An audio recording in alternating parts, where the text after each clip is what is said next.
to imagine all life as you know it stopping instantaneously and every molecule in your body exploding at the speed of light. Total Protonic Reversal. Protonic Reversal. Protonic Reversal with your host, Conan Neutron. Broadcasting from a secret underground lair in Milwaukee, Wisconsin. A gigantic middle finger to everything that is rock about music, rock and roll, and corporate power. The thing is, though, if you don't laugh, you're going to go on a killing spree with sharpened nails. Confidence of a hero or a fool. I wasn't exactly certain which. Could not be more professional.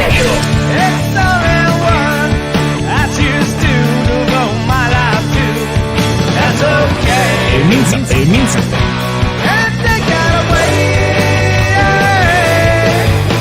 You know, that's my take. What's yours? Protonic Reversal! That's like a science thing, right? Indeed it is. It is a science thing. It's a science place. It's a scientific fact that we're all up in your faces. Time once again for the one, the only Protonic Reversal. Welcome to it. Tonight we got another in the Caterwaul series of guests. We have the incredible Meg from Totimoshi, who are playing for the first time in quite some time. I don't know if you can quite call it a reunion. We'll get into that.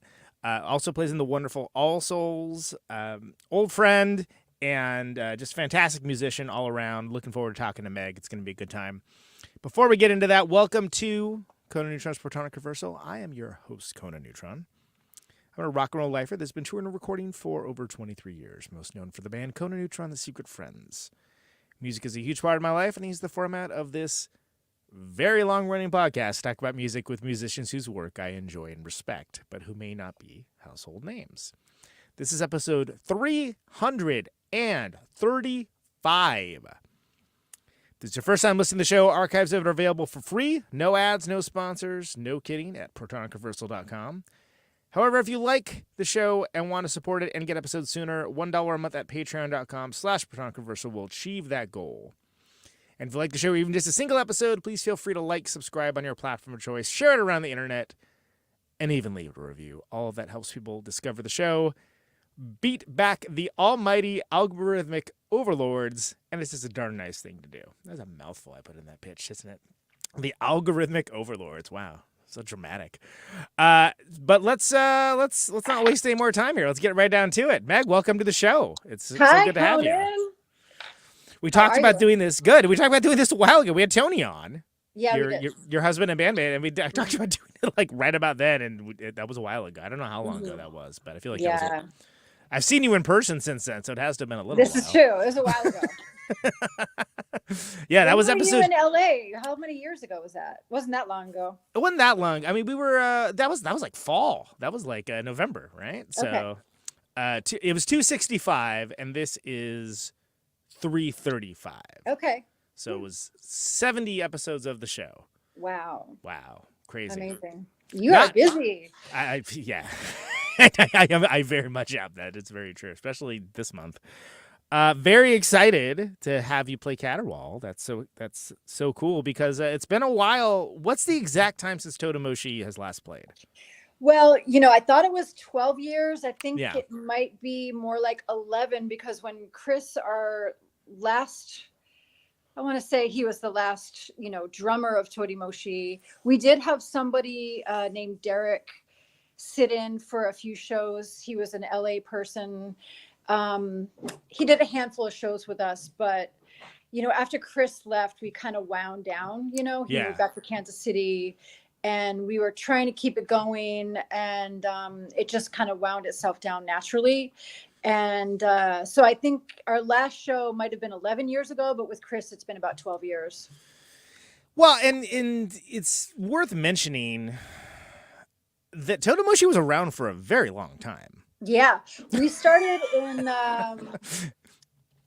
the winter of 97. Yeah, I was going to say it was late 90s. I remember that because you guys were, because of course we were both operating out of the Bay Area, but you guys were up and going for a little bit before Replicator was. Like you already That's right. kind of established Yeah, yourself and a I little mean, bit. it took a while for us to get off the ground because, you know, it was Tony's first band where he was writing all the songs. Yeah. He was playing in bands that had, you know, other songwriters in them. So this was his baby. And I had just picked up the bass. Like I didn't play music before. So it was like 98 when we started playing shows, 99 when we started playing out of town. Yeah. And went on our first tour, I think was 99. Well, and it's so funny too because, you know, just like Replicator get on it too, but you guys got in on that tail end of, you know, before the internet changed everything. You had to call people to get shows on the telephone. Dude. So I don't know if you remember the magazine. It was part of Maximum Rock and Roll called Book Your Own Fucking Life. Meg, it comes up on this show, like I swear, like once every 2 episodes. Okay. Yes. Well, that's how it was. I mean, before the interwebs, we had this magazine. I guess people do know about it, but young people probably don't, because young people probably just think this is how it always has been, where you just click, click, click, click, and, you know, contact everybody in the whole wide world, where no. Tours books. We were sending letters and cassette tapes, like demo tapes. Oh, man, yeah. To, you know, be considered to play shows. We would send like 8x10 glossy pictures of ourselves. It's got the band name in it, yeah. And then still the promoter would be like, okay, so what, I didn't get a chance to listen to it. What do you sound like? Oh, right. Okay. Why did we even send it to you if you didn't listen to it? Oh my God. And it costs so much money. We had like long distance phone bills and going back and forth to the, you know, post office to send all this stuff. I mean, it was very cost ineffective. You know, it was a lot of money, a lot of work. There was no home recording studios. We always had to go to, you know, a proper recording studio to make our demo tapes. And it was a lot of work, but it was good. I mean, it was a great learning experience. You were all in. If you were in a band, you were like 100% committed. Yeah. You had to network with your fellow musicians and create community.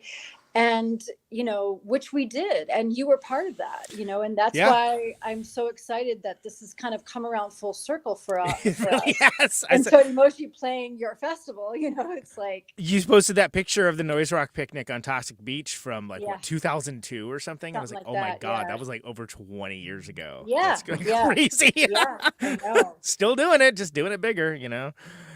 Some of us are here still. Some of us are not. Aren't. I saw Bob Madigan in one of those pictures from Fluff Girl. Unfortunately, he's no longer with us. You know, a few have passed away since then. I mean, we're not getting any younger. Yeah. People are dropping like flies. That is very real. Yeah, we're still here and still going strong. I mean, still playing music. You know, we haven't stopped.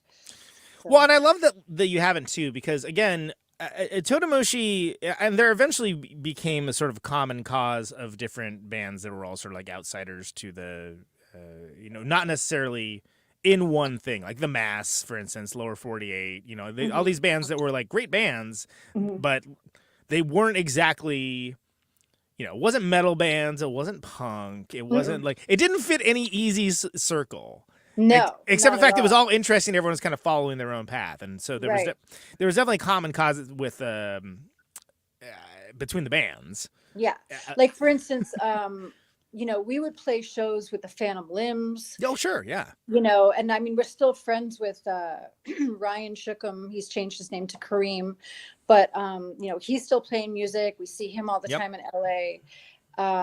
We would play, you know, with just weird, not just noise rock, but just like circusy weirdness. You know, just like people were, like you said, they were doing their own thing. Nobody was trying to sound like anybody else. And I mean, of course, there was like, you know, the metal scene that was pretty prominent, East Bay, like crustcore scene that was its own thing.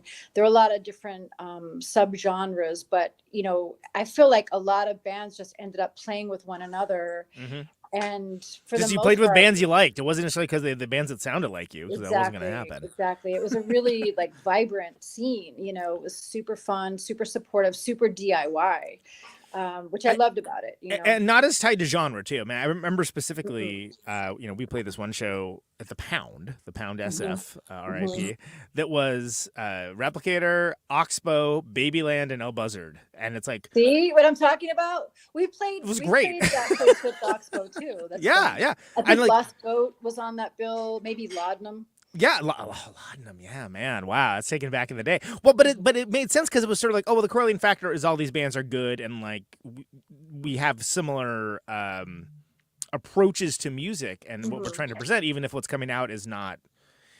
Well, and what's more boring than being at a show when all the bands are in one specific genre? It's like your ears are just going to get blown out. You know, I can't stand it, and I specifically bristle at it in relation to Caterwaul. Like I'm the first one to be like, it's not a noise rock festival, you know, because it's like people, and I know for some people that is a term that means freedom. I'm like, no, that's restrictive. That means you're saying it's one genre of thing, and that's not what this is. Yeah. If you're talking to someone that listens to Coldplay, sure, okay, maybe it makes sense. But like if you're talking to someone that actually is informed on music, it's like, no, that's not correct. But let's take it back to, I love that the Totimoshi was like your first band, ostensibly, right? Because you. So what? And I realized that I have talked to Tony and got a little bit of this story, but from your perspective, how did you come to start playing bass? That's kind of a roundabout story. So it's a roundabout show. My background is well, going way back. I was a figure skater, so I performed, but it was on ice. So I did that for like my whole childhood. Basically, I was super disciplined in it. And I went to college in Boston. I ended up doing more performance because my Emerson College didn't have a rink, and to go all the way over to BU to use their rink, it just didn't make sense. So I ended up kind of gravitating towards dance and choreography. And then being in Boston in the mid to late 80s was a really great time for music back then. And like the Pixies were just coming up, and the hardcore scene was huge. And there was a great club called the Ratskeller that was like a stone's throw from where my dorm was, and they would have afternoon like matinee all ages hardcore shows. So we were seeing like a lot of really cool stuff. Goth was happening, industrial was just starting to come out. So all these things were swirling around me, and I was surrounded by a lot of really creative people because my college was like mostly performance art. My friends were making films, writing poetry, playing music, dancing, and everything was sort of all inclusive, which is like kind of, the freaks were sort of gravitating towards one another. Right. And I ended up dropping out and kind of backpacking around Europe for 3.5 months, came back to Boston, and my roommates that I moved in with had a bass guitar that was just lying around, they played every once in a while, but they weren't too serious about music. And so I would pick it up and I would put on like a Fugazi tape. And I would just start playing. And my roommates were just like, what the hell?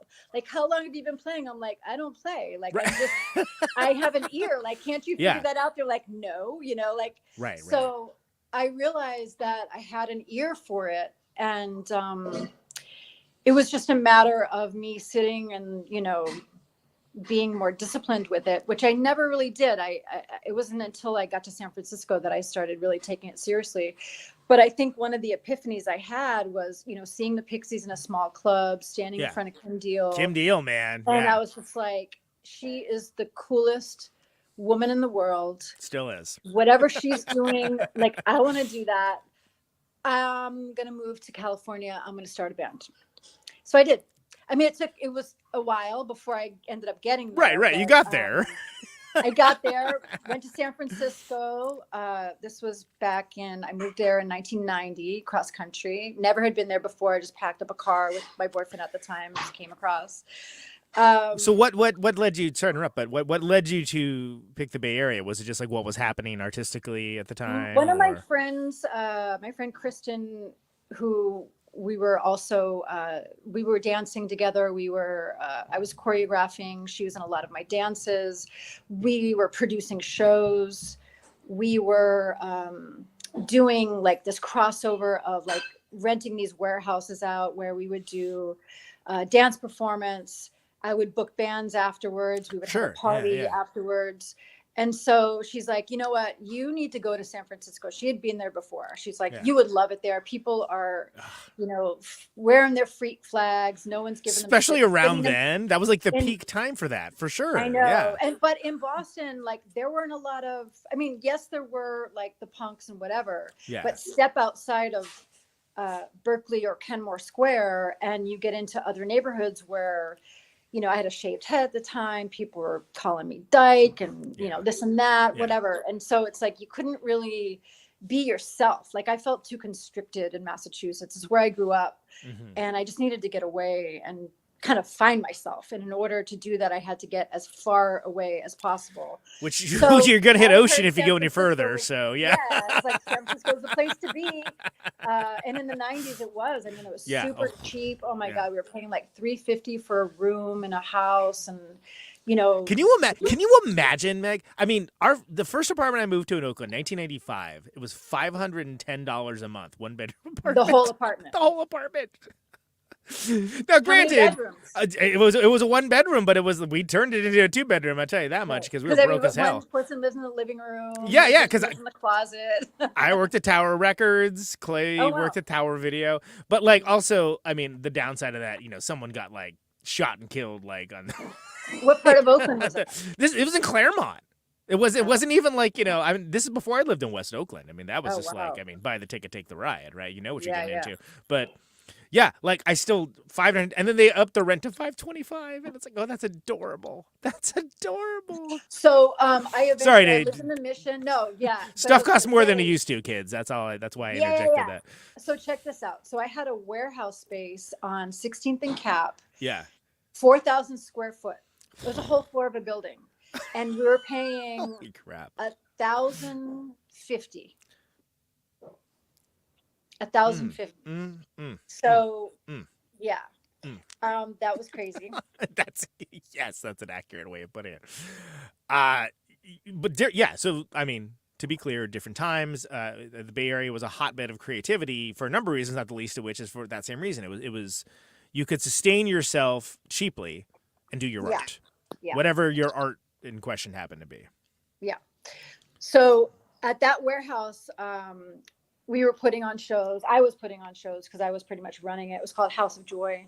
And we had a lot of bands play there, including Sleep, like a lot of just, underground bands. We would do dance performances, theater, art gallery type openings. I basically did the same thing as I was doing back in Boston. And that we kind of rolled with that for 2 years straight. And this was pre.com. So when those fuckers started moving in the neighborhood, they started complaining about us. And we had gone like under the radar for so long. Yeah. And the cops would even come into the warehouse, and there'd be just like, underage drinking, bongs everywhere. We had the keg in the elevator, so we shoot the elevator up to another floor. But it was like they couldn't find where the beer was coming from, so they're like, "It's okay, just like shut the window so we don't hear you at the BART station." You know what I mean? It's like crazy loud bands playing. We got away with it because they didn't care. It didn't matter. We weren't like selling crack on the corner, which was literally happening on the corner. Sure. Like there was prostitution on 16th and Cap, which was literally at the corner of the downstairs of my building, and there was crack sales. There was like when I first got to the neighborhood, all you heard when you walked around the Mission was Coca Chiba outfits. And if you don't know what that means, you did not ever live in the Mission District. Yeah, exactly. Coca is Coke, Chiba is heroin. Yeah. And outfits is the works that you need to shoot everything up. To do everything, yeah. So, but that was basically just offered to you like walking out my door. So the police had other fish to fry. And the beginning of the first wave of the .com happened. And all of a sudden, we started getting notices from the police, the fire chief. So we had to basically stop having shows after a while. But we ran for a good 2 years straight with the shows. I lived there for 3 years. And it was dirt cheap. And after that was when, that's where I met Tony, actually. Tony was my roommate.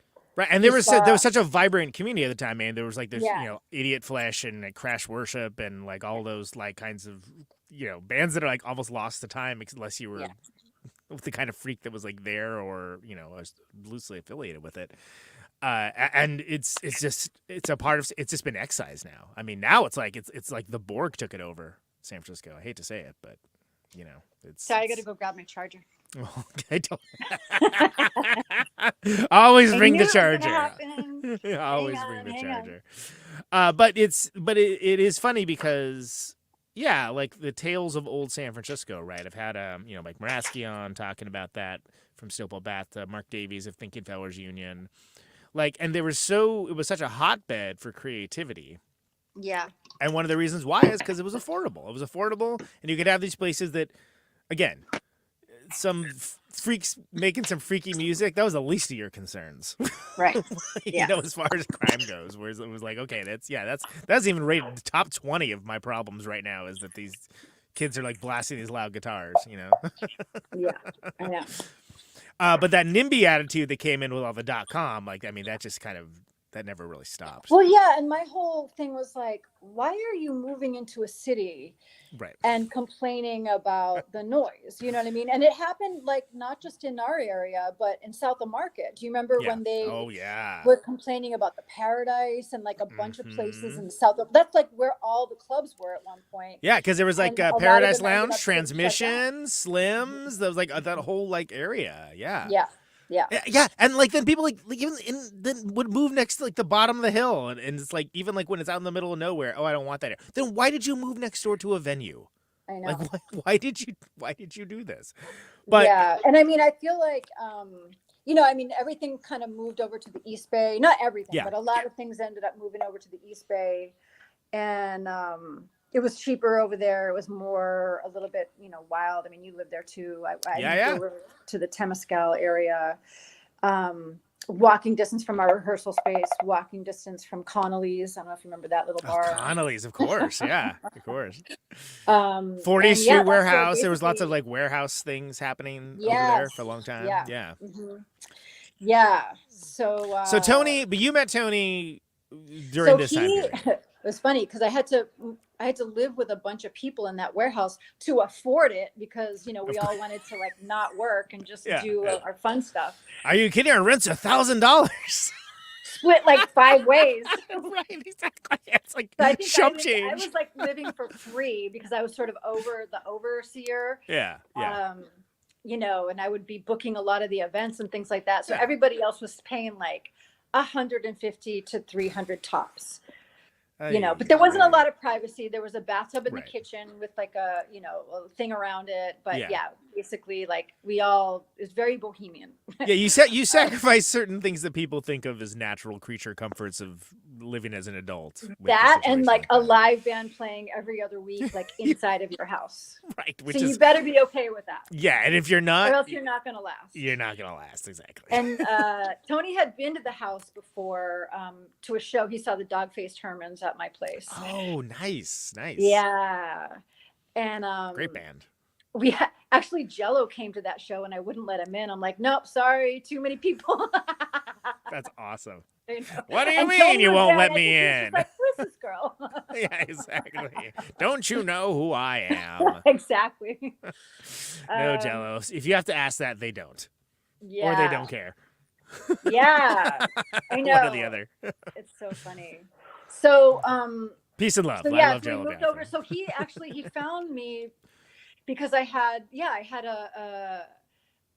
a bulletin or a notice up on the bulletin board at the old Rainbow Grocery, looking for a roommate. And he literally saw that and was just like, okay, I want to see what this is all about. And we met and we hung out and there was guitars lying around. He picked up a guitar, was playing. I was like, oh damn, you can really play. So immediately paid attention to him, immediately was attracted to him, but I was just like, no, he's got to be my roommate. I got to behave. Keep it profesh. Yeah. So we did that for a couple of months. And then I think his birthday came around and I got him some wine and some chocolate. And then the next day he got me some wine and some chocolate. It was just that was it. Yeah. And so then, so we ended up moving over to the East Bay together, and we lived in the East Bay for quite a while. That's where we started Totimoshi.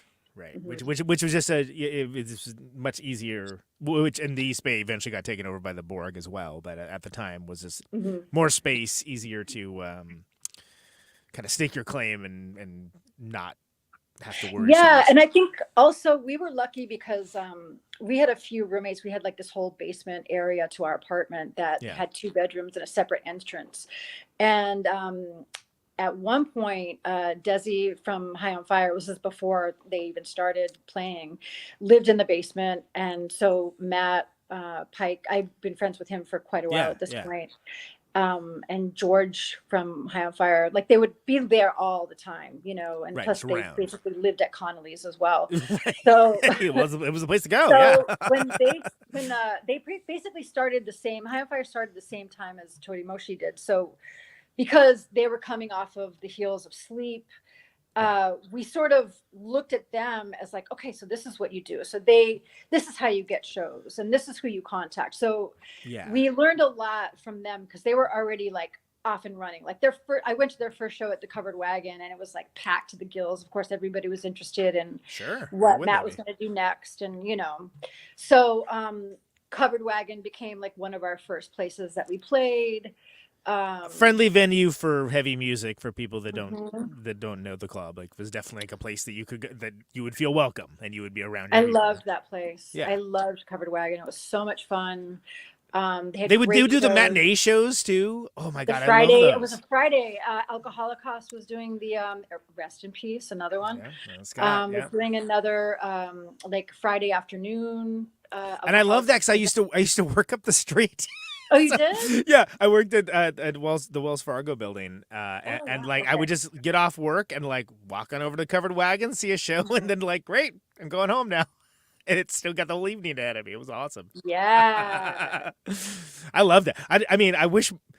And what's funny is like, you know, like whatever, I was like 22 or something, right? And it's like now it's like everybody pines for that, but then you try to do an early show and people don't show up, and it's like, well, okay, that's the problem. That's why people don't do it. I don't understand that. Yeah, everyone wants shows to be earlier, but you got to show up to them. Well, I think part of the problem is I've been talking. This is like an ongoing theme right now. You know, I think part of it is the pandemic has changed people's habits, where you know they don't go out to every show anymore. Yeah, and a lot of people that would have seen us are older, and they certainly don't go out as much as they'd used to. So. Yeah. I mean, I do miss the days where I was going out to shows 3-4 times a week, and we sort of traveled in packs, you know what I mean? With all of our friends. Yeah, your diaspora. Sure, yeah. You know what I mean? Like, yeah. What are we doing? Oh, we're down at Covered Wagon. Who's playing? I don't know. Some band. Let's go. Yeah. It didn't even matter who was playing. And it's like Federation X or something, and you're like, oh my God, this is great. Yeah. Who are these guys? They're from Bellingham. Oh, okay, cool. Yeah. Right. So, Drunk Horse. Okay, awesome. The kids have that. It's not really happening for our older folks right now. Yeah. And I think that's why the festivals have become so much more popular, because we sort of save our money and our energy to like, you know, go to a couple things, you know, a year or a month or whatever, you know, it's like.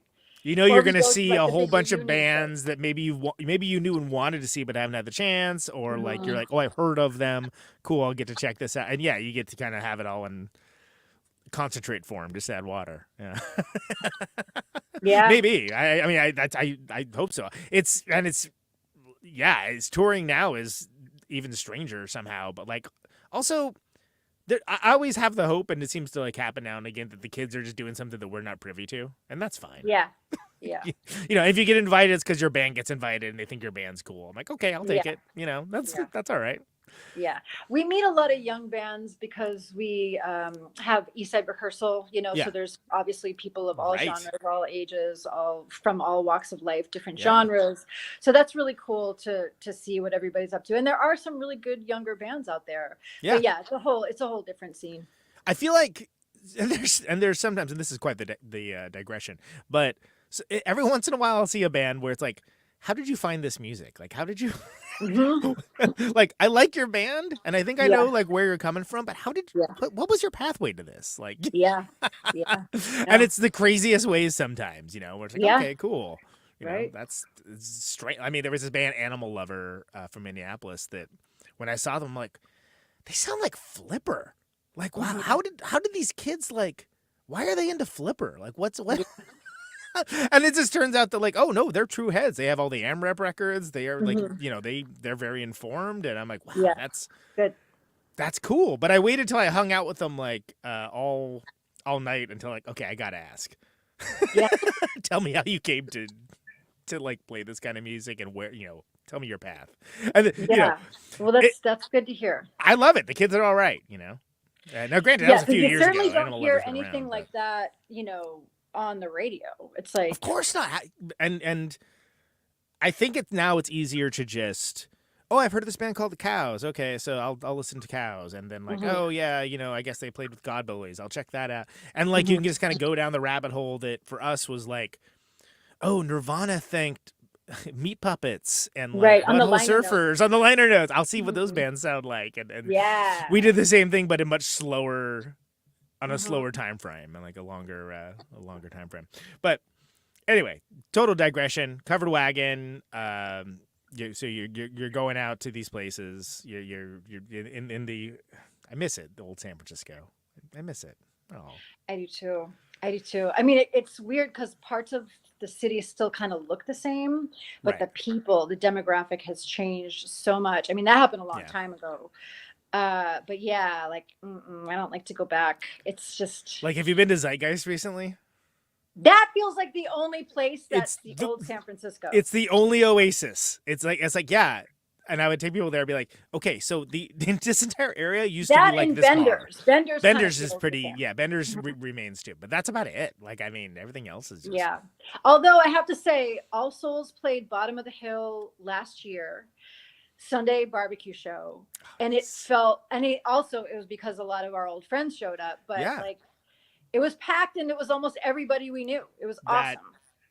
Okay, so so there are moments for sure, and like, don't get me wrong, I've had them myself too, but it just seems like they're kind of fewer and far between these days, and there's fewer locations that do it. But anyway, this is not the reminiscence of old San Francisco show.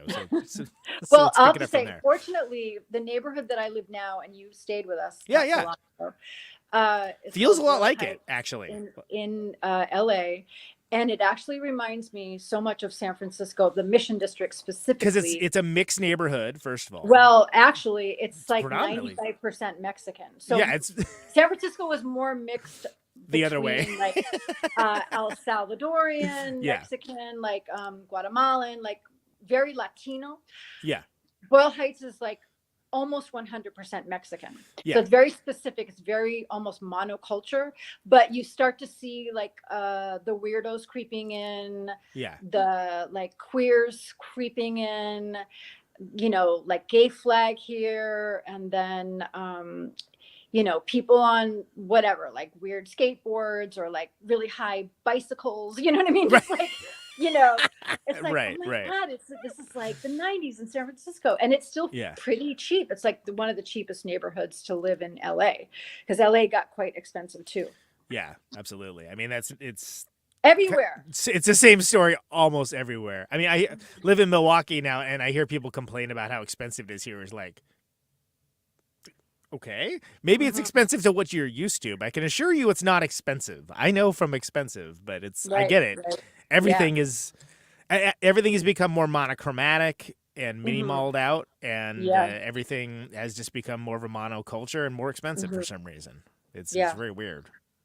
It is weird. I mean, I feel like it started, I noticed that while we were touring back in the early 2000s, you know, everywhere you'd go, there would be, you know, every city had its weekly.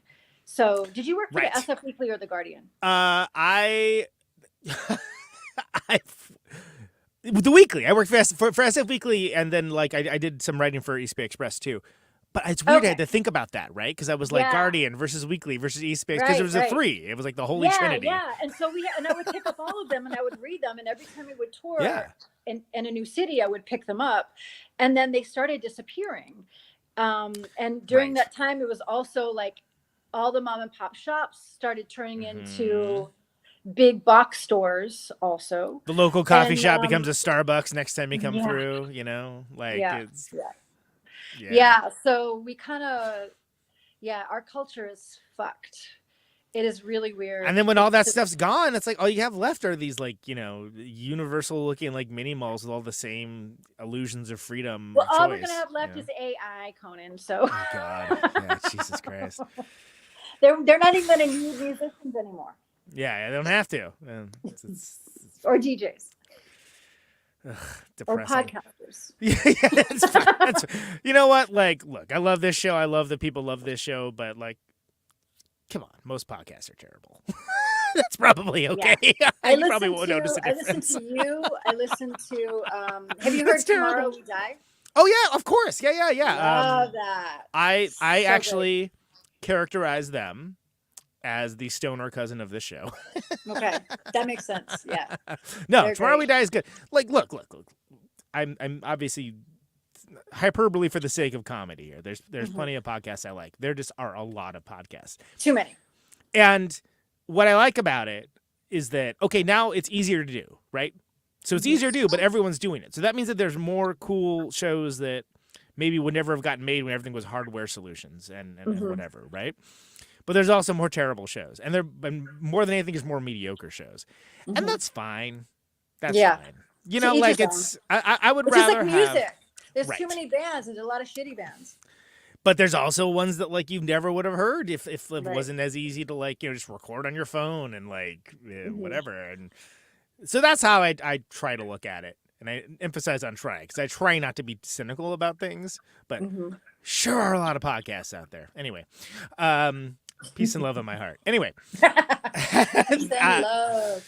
Peace and love. Peace and love. It will go in. It will be tossed. I love that. I was just talking about the other day. It's like he absolves himself of being of course, yeah.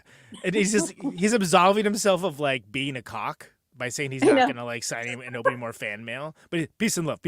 And it gets to the point of being like absurd and he keeps doing it. And it's like, dude, it's talking about Ringo Starr, by the way. Ringo Starr is talking to this early video about how he's not going to, you can't send him any more fan mail anymore. He won't read it. He's going to throw it away. But he keeps saying peace and love as if it's like, you know, when somebody goes to confession and they get their, you know, say 17 peace and loves and there you go. Right. Okay. He did 19 and there's like 2 in the bank for next time, you know, like it's amazing. So whenever I say something that could be construed as dickish or whatever these days, I'm bringing that back. Where my piece of you should. I dare you. Anyway, so let's get back to your story, not Howard Stern bits and how Ringo Starr is an affable dick. So all right, Cover Wagon's happening. You guys moved to the East Bay together. When so Tony is playing. Tony is writing songs. Yeah, so we record our demo tape. We start recording our albums, and we start touring like crazy. So we hit the Bay Area really hard. We're part of that scene that we talked about. Yep. Then we start doing shows down in LA, and we meet people like the 400 Blows guys. We go up to Seattle. I think we met the Blood Hag people. We actually played with them at Gilman Street. Oh, nice. Awesome. Yeah. Oh, yeah. Over, and we made fast friends. And so we go up to Seattle. We play with them. So everybody that we play with, they're putting us up. We're putting them up. Right. We're writing letters back and forth. And then, of course, when email comes around, we're staying in touch. Everybody's connected.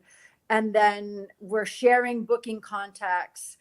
We're meeting people in Arizona and New Mexico and New York and whatever. It's like all of a sudden there's this whole circuit of bands that are connected, that are helping each other book tours with, you know, all the contacts that we have. And so we did, I think our first few tours we booked ourselves. Our first tour was a 6-week tour, and it was totally booked by Book Your Own Fucking Life. Yeah, I was gonna say. And it was, I mean, I don't want to say it was a disaster, but it was like 6 weeks is too long for one. Some of the clubs were closed by the time we got there. You know what I mean? It was just like, or like you get to a club and the agent has given you his home address, you're like, this doesn't look right. Yeah, And this of course, can't be there's it. no Yeah. navigational device. There's no way to use, tell. You know, Yeah, just yeah. like the big maps. You know, You got the like, atlas I don't going. think this All is right. where the club is. So Yeah. there was that going on for the first few tours. I just ask someone that looks cool. Hey, do you know where such and such is? Oh yeah, that's over the 2 blocks that way in the wrong side of town. Oh, okay. But you meet people, and people are super helpful. Yeah. And I think that first tour we met. I can't remember where it was. It was across the country somewhere. But we met Troy from Mastodon, who was playing in another band, and he already knew the guys from High on Fire. They had already played shows together. And he's like, oh yeah, here's my other band. And he gave me the CD for Mastodon. I was just like, oh, yeah, I know you guys. And so like, I totally like delved into that. And then we ended up like opening up for them. And so there was a series of events where we just started meeting more and more people that were touring like crazy, that were getting good tours, and that would ask us to open up. You know, they were like-minded. So, there was common cause. Yeah, common cause with what you were doing. Yeah, sure. I mean, we were on a bunch of labels that just didn't know what they were doing, that took advantage, not intentionally, I don't think, took advantage of us, but just didn't keep accounting. Yeah, didn't know how to promote us, or didn't have the means to. So we made a lot of mistakes where we just kept putting out music on random labels that didn't know what they were doing, until we got up to like probably the 4th record or so, where we signed to Volcom. Volcom, right. Because before that, you had Blast was before that. So Crucial Blast was Mysterioso, right? That was like a little bit more legit. Like they had some good noise rock, some good math rock. Yeah. They had ads in magazines. So that seemed like, okay, like they kind of know what's happening. And people found out about us through Crucial Blast. And then I think we got a write-up in Thrasher. It was like a full-page feature. And that's how Volcom found us. So the A&R guy, who we're totally good friends with still to this day, Mike Nobrega, came to see us in Long Beach and asked us to be on Volcom, which had an entertainment wing of it at the time for a few years. That's right, Volcom yeah. And they kind of... it was just a couple of years they tried that out, and then it didn't really work out. But I think you got 1.5/2 records out of it, right? I mean, we did, and a budget, which we've never had. Yeah. So, and it was a good sized budget. It was like legit. Here's money. Go into the studio. Right. Who do you want to produce? Oh, you want Paige Hamilton from Helmet? Sure. Get him to come down and stay for a week. Yeah. Toshi Kasai, come down, produce the next record. I was wearing a T-Fuzz t-shirt earlier today before I changed clothes. Mm-hmm. So Toshi is a very, very important person to a lot of bands' history. It doesn't get mentioned enough. Absolutely. Yeah, he did a couple of All Souls records as well. I think we've done like 5 records with him total. He's a great dude. Yeah, but that's when things started. I remember you got lucky. Was starting to get a little bigger for you, but at the time you'd already been a band. The only other. Kimbo had a similar trajectory where, like, by the time they're on Alternative Tentacles, it was like, oh my God, they've been like a band for like over 10 years, like, and it's like, it's great whenever you see a band that has been working and consistently doing good work and stuff, kind of start to get recognized and grow. But it's like, what is it? Overnight success, a decade in the making.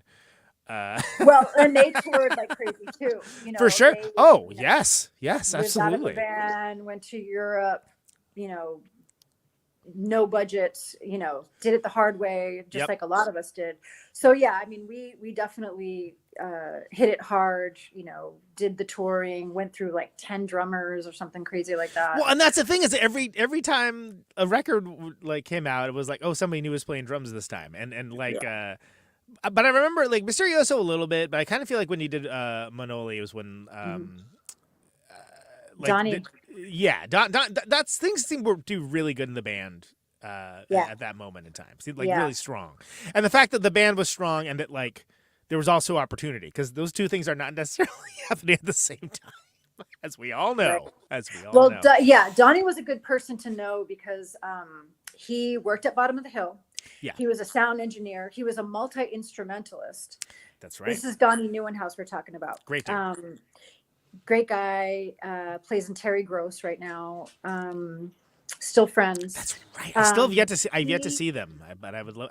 I love everybody in that band, and I'm like, I can't believe you guys are in a band together. That's fucking awesome. I know. At the time, so he was living on top of Bottom of the Hill, working at Bottom of the Hill. Yeah. And he was also married to Holly Golightly, who was super popular and really enmeshed in the whole garage scene that was exploding out of Detroit, which included the White Stripes. Yeah, it was good. It was huge. It was like, and the Dirt Bombs, and that stuff went from being like it wasn't even popular. It was just like starting. So I can't remember which band he was. I think he was playing for Holly's band. Like, I think we actually saw them in San Francisco opening up for the White Stripes. And like the White Stripes were just starting to break, and because that's back when they were. I was just gonna say, because people might not remember if you weren't there, but they were playing like Bottom of the Hill and stuff, and I knew them because of Man's Ruin. Mm-hmm. I was like, oh yeah, I think they put out a 7-inch on Man's Ruin or something. Great, and like, they call the White Stripes. I don't know. And then there's like red and white. They got a whole thing going on. Like, oh, okay. Yeah. And for me, they got so much press. I was just like, who are these guys? Fuck these guys. Like, I just was like, they're too popular. I don't know. I kind of ignored them, and then when I saw them, I was like, oh, I get it. This band is special, and this guy he's going to be huge. I could tell. Yeah. So anyways, that was exciting to be sort of on the peripheral of all that. And Donnie stuck it out with us for a while. He did probably our hardest touring, because we were touring around in this 1979 Trans van. And if anybody doesn't know what a Trans van is, it's a camper van, which we tore out the kitchen and the bathroom, which were at the very back. And it had like this little door in the back, and we had to sort of sideways load in all our gear. It makes every gear loaded hell. Yeah. Yeah. And the living area kind of flattened out into one huge bed. Right. And we would sometimes sleep in that with two big dogs. Like we had a pit bull. That's and right. we You had had the dogs retriever. too. Yeah. So it was like the three of us, the two dogs, and we did multiple tours like this. Yeah. And poor Donnie, you know what I mean? Like, he just was a trooper. Yeah. So, I mean, that kind of, he had other bands he was in. He was getting a divorce. Like, he just needed to just be stable for a while. And I think part of the reason why we went through so many drummers, Tony and I we were nuts, we were. You were very driven. You were driven. We were obsessed with like just seeing how far we could take it. And I think it was because we were roommates with High on Fire. We saw what they were doing. We saw what Mastodon was doing. Yep. We saw, people like hitting it hard and getting successful. So we were like, well, why not? Let's just do it. And we had our lives kind of set up. I'm a massage therapist. So I work, short amount of hours. I make chunks of money, and then I can just come and go as I please. I work for myself. So my life is completely set up for that. Right. Tony was working like warehouse jobs, which he could take or leave. He could quit, come back, find something different, or take time off. But we made it a priority to have the type of work where we could dedicate ourselves 100% to music and to touring. Right. Not everybody has that. And I didn't know why everybody else didn't have that. I'm like, if you're a musician and you're playing in a band, like, why don't you have your life set up to do this? You know what I mean? Like, and so certain drummers, they want to have kids, and they want to have wives, and they want to have a career. And so we kind of blew through a lot of them. I mean, some of them had substance issues and whatever. It's like things fell apart, but a lot of it was like, people don't want to be on the road for 6 months out of the year. Yeah, I mean, it's hard when it's going well, Yeah. I mean, let alone if you're just like doing the work and the work is good, and but it's still. And I think for work. Me and Tony, because we're a couple, and we took our dogs with us, which was nuts. But it was like, oh, we have our whole family with us, so we don't leave anything behind. anybody who comes with us is leaving their girlfriend or wife behind and their animals and their job and everything else. So it's a little bit strange to be, I think, in a 3-piece specifically with a couple. Where like, you're, you know what I mean? Absolutely. So, no, that's and real. We tried our best to be inclusive, and we always, included our bandmates and everything. But, I'm sure it had to have been a little bit weird for the third. There's always an odd man out, It's always going to be someone Yeah. that's, all right, what's different about this person? Well, they Right, have things right. they're leaving behind. And, I mean, when there you're was gone, at a certain point, we took a merch person. So there was 4 of us. And it's funny. I'm thinking of the tour we did with Theory of Ruin, which was with the Alex band, Newport from Fudge Tunnel's with band. Chess, Chess Smith, amazing. Like one of my I love ultimate Theory favorite of Ruin. drummers. Yeah. We did a whole tour with them where we shared hotel rooms. Yeah. So like all 2 bands, 2 dogs, merch person, all in the same hotel room. I mean, because it's like we're making maybe 200 a night per band if we're lucky, and we're you got enough more people than your average ska band, So we got to make ends meet. If we can't get a place to stay, we all just pile into. And I'm the one girl, you know what I mean, and all the with a pack of dudes, exactly. Yeah. I mean, that's how it was when we would be on a tour bus too. When we would go to Europe, we did a couple of bus tours, and like that's kind of a bummer. To be the only girl on a bus tour, because the bathroom situation, like, not cool. And just like privacy, like, where do you change? Where do you, it's just like you have to shower in the clubs and stuff. It's kind of gross. Rose Marshak from Poster Children wrote a great book recently. And what I like about it, it's I think it's called Girl in the Band, if I remember correctly, or Play Like a Man. That's right, Play Like a Man is what it's called. It's super good for a number of reasons, not the least of which is that Rose Marshak is just a treasure. But yeah, she gets into a lot of that too, because same deal. But because Poster Children are out with Screaming Trees and Skiffle Bathtub and like all these like big, but usually the only woman on the tour. Yeah. and that's and I mean, real, I in a way I like it because I like raunchy humor. I have no problem with like getting down and dirty, none of that. But it was the privacy issue and the bathroom issue. Yeah, just logistics. But you know what? Yeah. I was younger then, and you just had to roll with it. And those bus tours were good tours. That was a Helmet tour. That was a Mastodon tour. Yeah. Sounds all right. Yeah. Yeah, those were great because we were playing to packed houses. Yeah, so turns out playing those shows are okay. Yeah, that's good. All I care about. If I'm going to go on tour, there needs to be people in the audience. Yeah. Well, you can look past some of the personal concerns if you know that's going to be like a banger tour. Yeah, it's understandable. So then let's go back to. So Donnie, that's Manoli. That's right before the Crucial Blast stuff, and then the fourth record. Was it fourth or third? Because there's that self-released one, right? That one that was like the CDR. Yeah, the first one. I had CDR. I don't know if anyone else did. Oh no, that actually we put out real CDs. That was a self-titled, self-released. Second one was. I never had a case for it. I know that. What's that? I never had a case for it. That first one. I had all the rest of them. I had the proper copies. Demo version of that one. Maybe it's possible I just lost the case too. I mean, who knows? Maybe, yeah. That might be a new problem. Yeah, the first one was Mysterioso, and then Mona Lee, and then Christ, was it Ladrone? I think Ladrone was next, and that was the one. Paige produced that one, right? That's that was the first Volcom involved. Yeah, that was actually originally put out on Crucial Blast. It's Crucial Blast first, right? Yeah. And then they bought it out. Yeah. And then they put out Mysterioso after that. Right. That's right. Okay, so then that was a Volcom release. And that's Luke and Chris on that record? No, you're forgetting Tyler.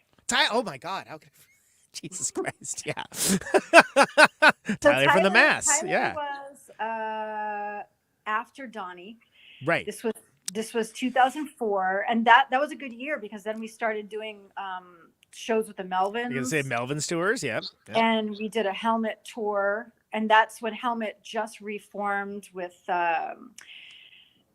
Tempesta from White Zombie and Frank Bello from Anthrax. So we got to tour with those dudes, and that was fun as hell, hearing all those stories from back in the day. Of course, yeah. How could it not? Yeah, that was super fun. So we did a whole tour, US tour with Helmet, and then Tyler never recorded with us. I was gonna say, I don't think I saw him. I think that may have been the era that I saw the most Totimoshi shows. Yeah, but I don't remember there ever many recordings from that. No. Right? No, because we were too busy playing. Yeah. But you were hitting it hard at that time. We probably started writing, and in fact, Tony was jamming with Shannon Core, and they started writing some songs for La Drone. And then Shannon was too busy, so didn't join the band. But then Luke joined. So we did, Luke recorded with us for that album.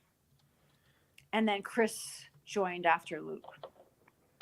Yeah, that again. Oh God, that's a lot of. There was one more. There was one more. Chris, there was a kid from Chicago that showed up that played for a very short time. Oh yeah.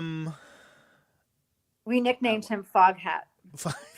For reasons I won't go into. Foghat? Why was it Foghat? Okay. He was a little bit of he liked to huff some shit in the back seat. We found out every once in a while. We're just like, oh my God, this kid is like out there.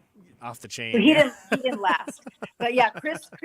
So at one point, we had some good opportunities. We had the label backing. Yeah. We put out, I think this was back in the MySpace days, Totimochi's looking for a drummer. We had people from all over the country wanting to try out. So That's people awesome. literally flew in from other places, and we put them up, and some people showed up prepared. Others were not prepared. Right. Chris Fugit showed up and knew the whole set from back to front. And we were like, we could like play a show with this guy today. Like, because he did the work. Sure. Did the work, moved out, joined the band, moved out from Kansas City, got a place in Alameda where we were living, moved to LA with us. And then he just, I don't know, LA wasn't for him. And he kind of ran out of money and ended up moving back to Kansas City. And that's where we kind of tried to keep it going for a little while, and they just wound down. And he did. He was on Avenger, right? That last he did one. Avenger. Yeah. And he did a few big tours. He did the Mastodon tour with us in Europe. Right. Yeah, he did it. We toured with the Melvins. We actually toured with the Melvins as their crew also. So we would open. That's right. And I remember that. Yeah. Chris, drum tech for Dale, Tony, guitar tech for Buzz, and I did double duty on merch. And that was insane because that was with Jared and Cody in the band. Yes, if I that remember, was that was the Big Business Yeah. Melvin combo. Great albums. Yes. I think that's the last time I bought a Melvins album. Well, I mean, hey, you can do worse. There's plenty of other people who buy them. It's fine. You're not hurting their bottom line. But I have everything up to that. That was a real cool time for that band too. And so that was super fun, and it was great for us because as their crew, we got our hotel rooms. Everything was covered. So we did really well, and their crowd took to us really well. So that was super fun. But yeah, Chris did some really fantastic tours. We had a lot of fun with him. He's a great person to travel with. So we're super excited to come back to. Which brings us to present day. Yeah.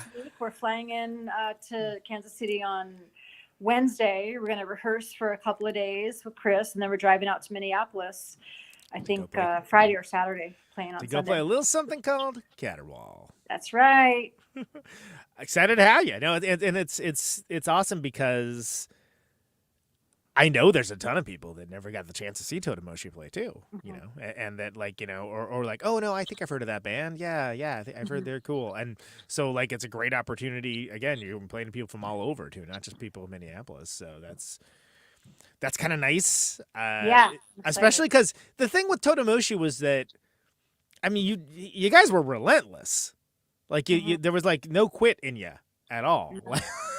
Like, I know, and even when it was like we should have probably quit, we were like, okay, who can we find to drum for us? You know? Yeah, exactly. And it was like, look, I took notice of it. Where I was like, God, they're nothing can stop them. They're just, it's awesome. Like but again, I feel like by the time people actually started paying attention and stuff, you're already pretty far along as a band. Yeah, but I think that's sometimes how it goes. It's like, you just have to be really persistent because it takes a while to get into people's radar. I mean, even with, you know, nowadays where you can just see everything on the social media, but even so, it's like stuff falls through the cracks. I feel like more so. Feed, goes right down the feed. Because you have the algorithm to contend with. Yeah. Unless you pay. Right. So, you know, and I'm not on Facebook anymore. So I got hacked. Good on you. Don't go back. So, and they got into my bank account. So I was like, fuck that. I'm not even going back as like my, you know, and trying to get back on there. I don't trust it. It's a horrible platform. I mean, who knew how good we had it with MySpace? Where it's like, oh no, that actually, what's the worst thing about that? Oh, someone's page is gaudy looking. Oh, okay. I know. Yeah, I missed we that. thought it was so bad. It was so music oriented. It was very focused on bands. My theory is that everything since then has been overcorrection to that. Yeah.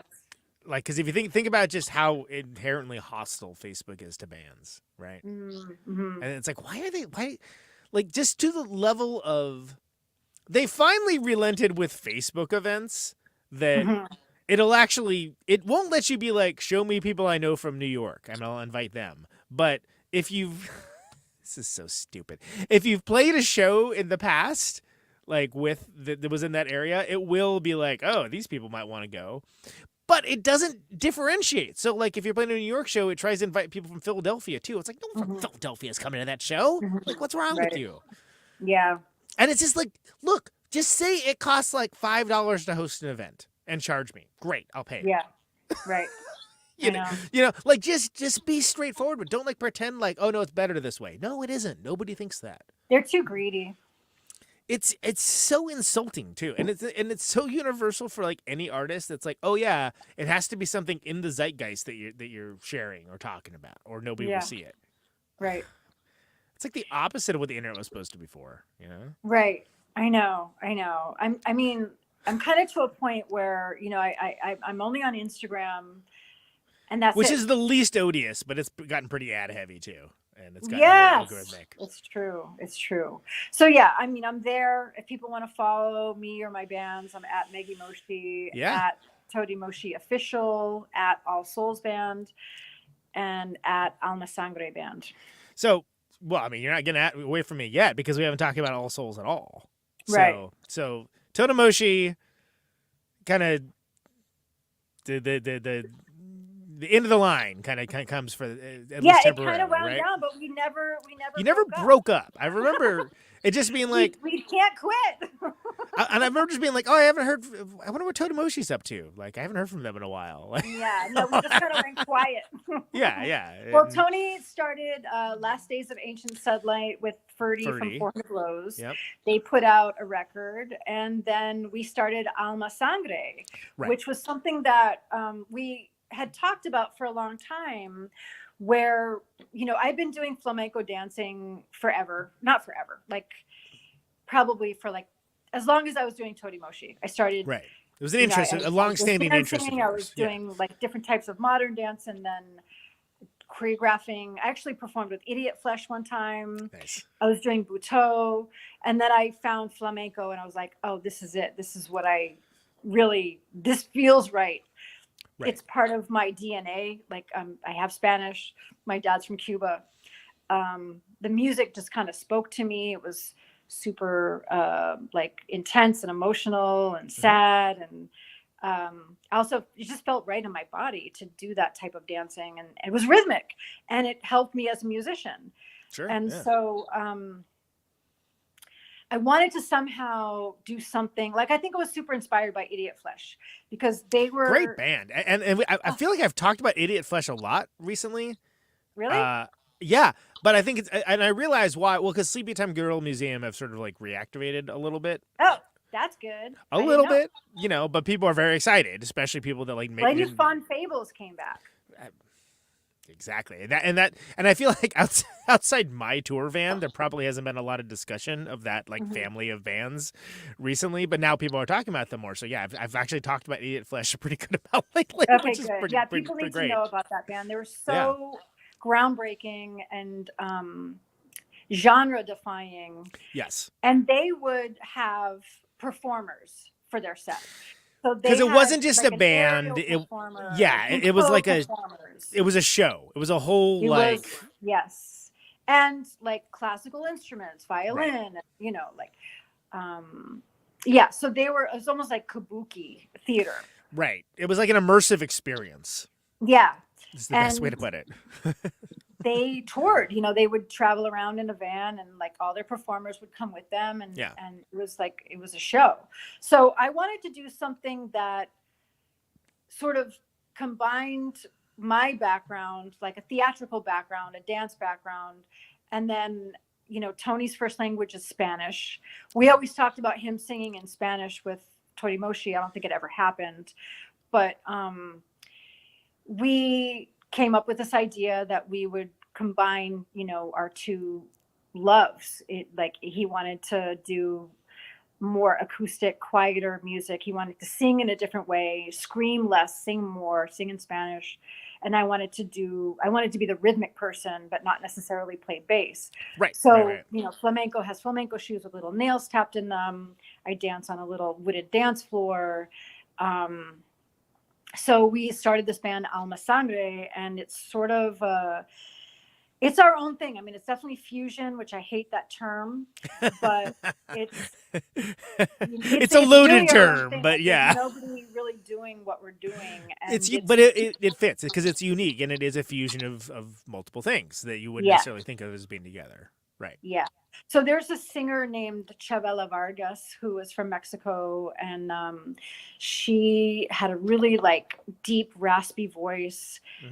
Tony kind of fell in love with the way she sang, super emotional. She almost cried when she sang, and the audience just fell in love with her. And we sort of kind of used that as a jumping off point, as sort of okay, this is what the vocals could sound like. We're not doing traditional flamenco, but there is that flamenco dance element there. And Tony has always written in 3s and 6s. He was never aware of it until I pointed it out to him. Right. Yeah. And it's just, probably from listening to his family playing mariachi and ranchera music, which is not in straight 4/4. So when I started taking flamenco, I was like, oh yeah, he's writing kind of in Spanish style. So we just sort of delved into that. So in our first incarnation, we were playing as a 3-piece with Alma, and it had another member, Silas Height, who is actually the nephew of the Mothersbaugh brothers from Devo. Oh, really? Wow, yeah. Okay. And he still works in commercials and TV and all kinds of stuff like that. He worked at Mutado for a long time, does a lot of scores. And so we played out a lot with him. We did some recordings with him, which you can hear on Bandcamp. And then we also invited in Fredo Ortiz. He used to drum in the Beastie Boys, but he now drums for Los Lobos in their live band. Oh, wow. Yeah, so we performed a couple of times with him. We actually brought him in recently to do some tracks for us. But now Tony and I are just a 2-piece, and it's working out. We've done 2 shows. We brought it back. Yeah, you did it fairly recently. You did the one. Yeah, just last month we brought it back we took a long break because we really kind of focused on All Souls for a long time. And we wanted to bring Alma back. So we performed at a winery down in Baja, which they have a wine country just south of the border. And we performed at the Oracle Tavern in downtown LA recently, just like maybe 3 weeks ago. And then as soon as that was done, I'm like, okay, shift gears. Now I got to learn all this Totimoshi shit. You got to learn stuff from 15 years ago. Yeah, exactly. Yeah. But it was perfect timing because so we have All Souls is the band that we started back in, I think, 2016. Me, Tony Tornay from Fatso Jetson, Eric Trammell from Black Elk, and Antonio Aguilar, my husband. We started All Souls, and I think we put out our first record in 2018. And, we were really just like super dedicated and creating this new thing, this new sound. Very different. Yeah. Different than Totimoshi, less.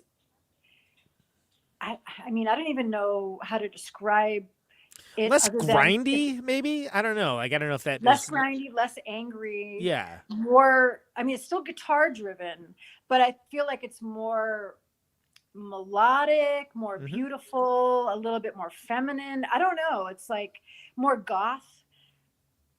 Yeah, no, there is a little of darkness to it. In the older, like Bauhaus and like, like things that actually do rock like, that are goth. Yeah, going back Susie, to like the Susie, Cure. Like there's definitely elements of that in All Souls, which I love. I mean, all of the members love music like that.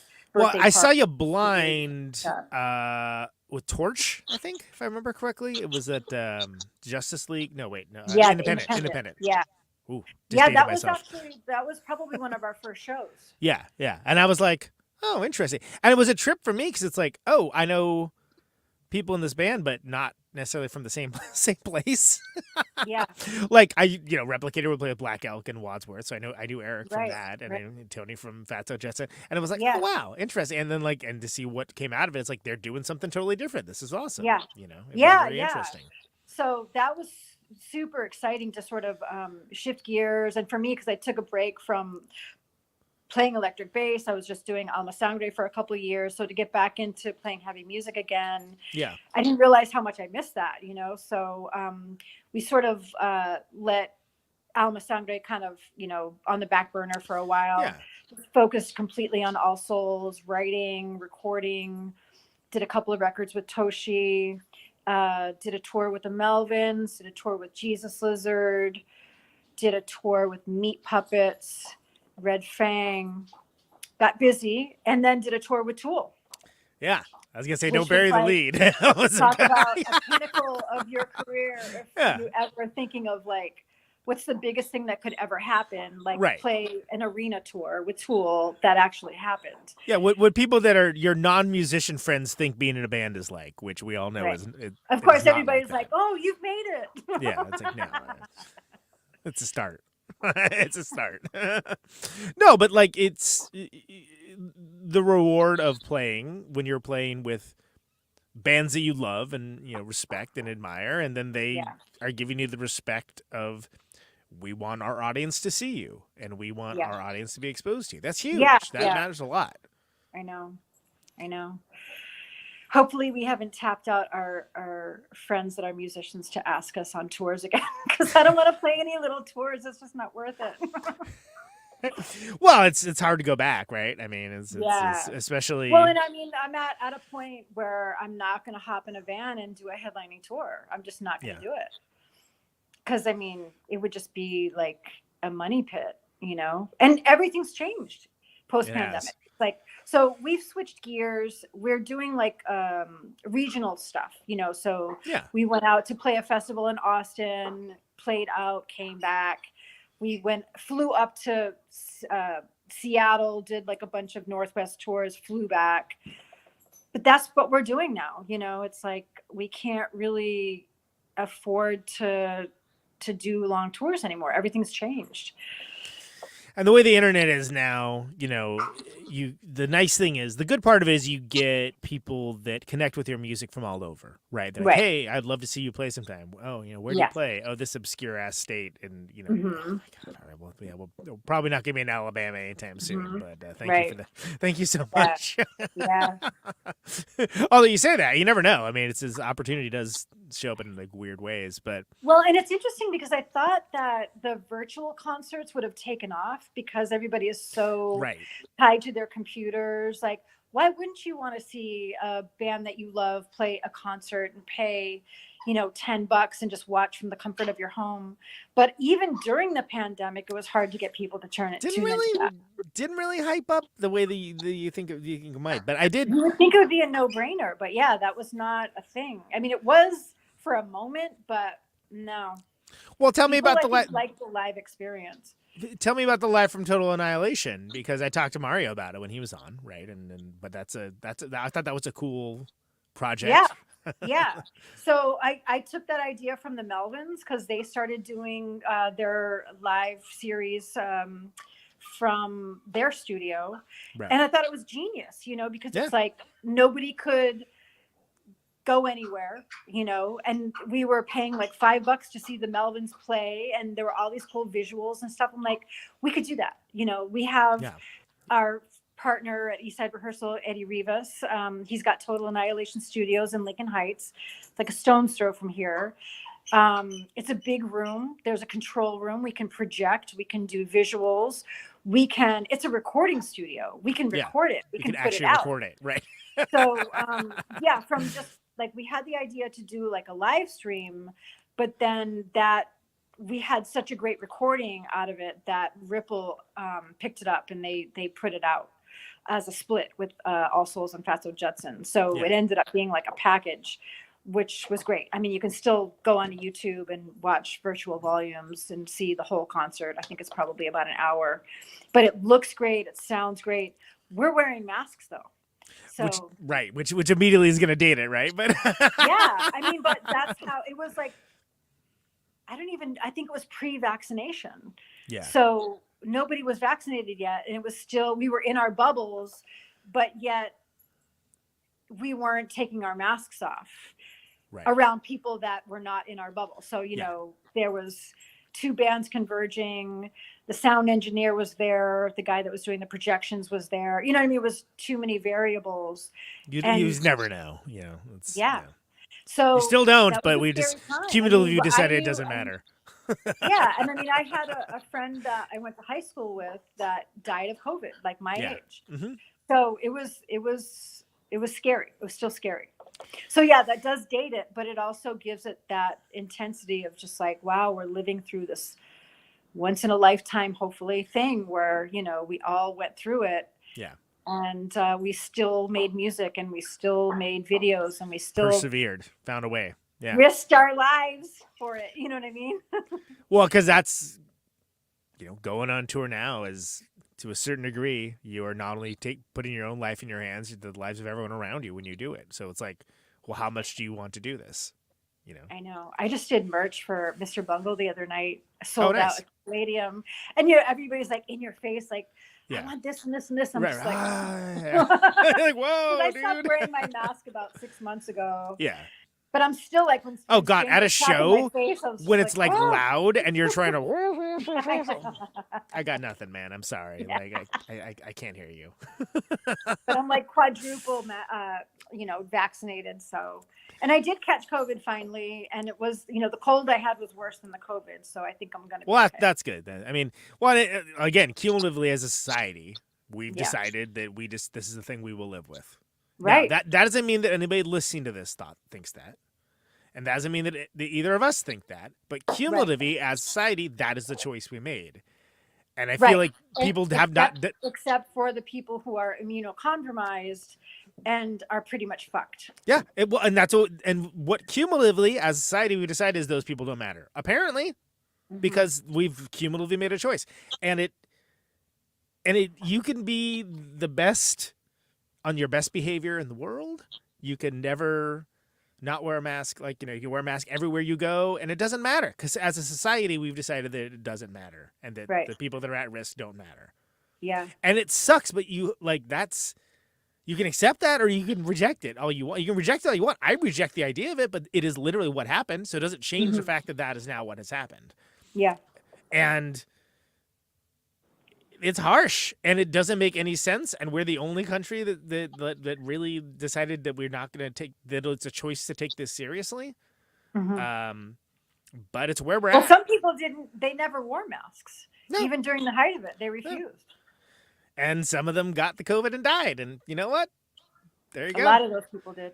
Buy the ticket, take the ride, I say. You know, I mean, I don't wish ill on anyone, but if you take the facts at hand and you say, no, that's not true, just based on your feelings, then I don't know what to tell you. But music either means something to you, like is a definitional part of your life in some way, you know, whether it's like touring 9 months out of the year or like, you know, carving huge swaths of time out to do it, or it isn't.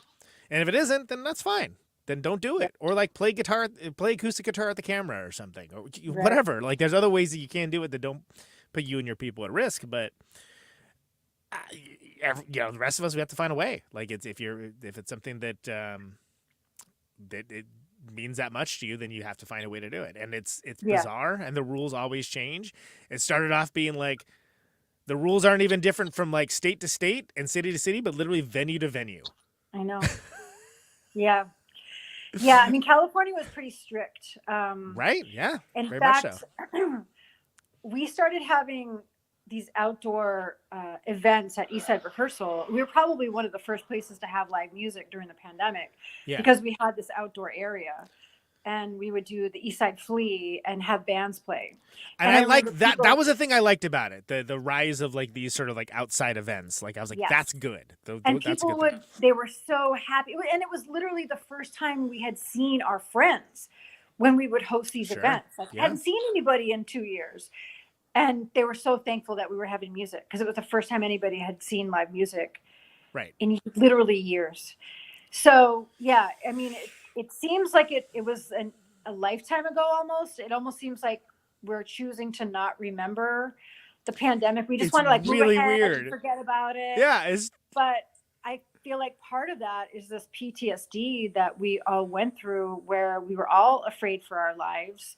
Many of us our lives were completely turned upside down. If you were a person that like us who are musicians can't do music or can't perform live in front of an audience.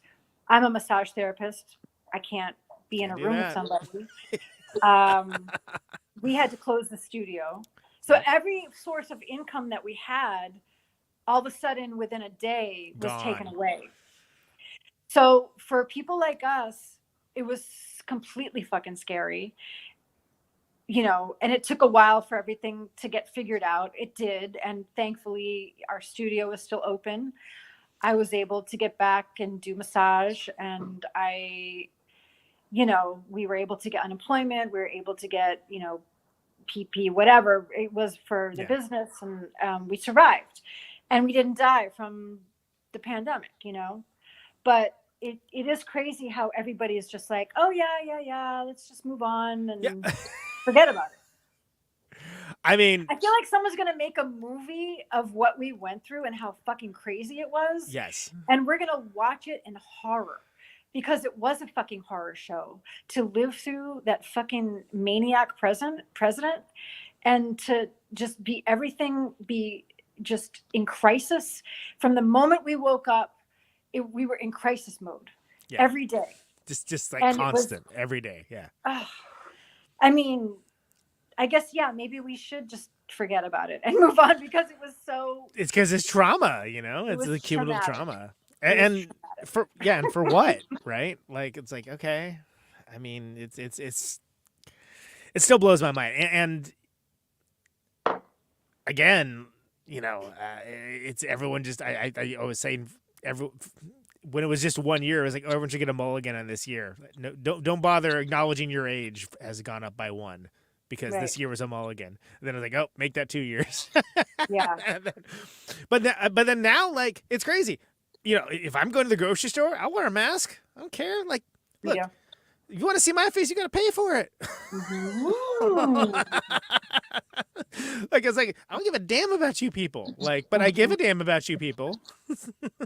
It was funny, and you probably don't know this because you're a guy, but it was kind of great as a woman because, with Oh, like sure. this much of their Yeah. face showing, it's like, Yeah. we didn't have to do our makeup. We just like, put cute shades on and put that mask on, just went out of the There you go. house. Like, Yeah, it's we're great. done.